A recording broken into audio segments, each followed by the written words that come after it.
As-tu déjà entendu le terme d'errance médicale? Rapido, qu'est-ce que c'est? C'est quand une personne elle a des douleurs, des symptômes, quelque chose qui cloche, qu'elle va voir un médecin et qu'on lui dit je ne sais pas, allez voir tel spécialiste.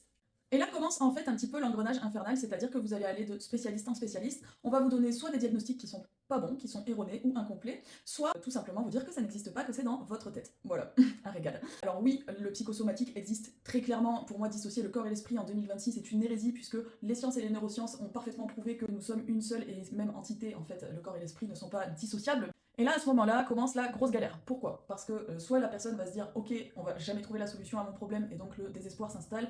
Des fois, ça peut aller avec de la perte d'autonomie, de l'isolement, de la dépression, ou sinon on va tout simplement se dire qu'on est fou. Et après commence évidemment des doutes récurrents, une baisse de l'estime de soi, une perte de confiance dans le corps médical, enfin bref, que du positif. Pourquoi moi je parle de ça aujourd'hui? Parce qu'en optique, je suis opticienne, je retrouve vraiment ce phénomène d'errance médicale quand on dit Sarah, merci beaucoup, je revis enfin après 30 ans du même problème. Et là je me dis, ok, ça veut dire que personne d'avant moi a voulu creuser, a voulu fouiller les problématiques.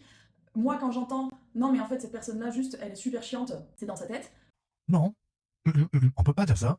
parce que nous sommes professionnels de santé. Donc il arrive parfois que ce soit du psychosomatique, mais dans la majorité des cas, c'est pas ça. Et même si c'est du psychosomatique, il faut être là pour savoir réorienter, pour savoir conseiller, parce que par exemple, si on a en face de nous une personne hyper anxieuse et qu'on voit que ça la gêne dans sa vie quotidienne, moi perso, je lui dis, ah vous savez, la sophrologie, le truc, le machin, juste on est pro de santé. Donc en fait, il faut qu'on soit force de proposition pour que la personne elle puisse aller mieux. Après, ce qu'elle décide de faire derrière, on n'a pas à le juger, c'est pas notre problème.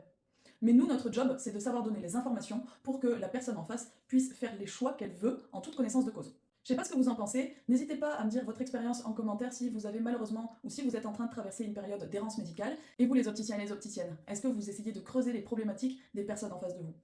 N'hésite pas à t'abonner pour avoir plus d'infos et de conseils. À bientôt. Ciao.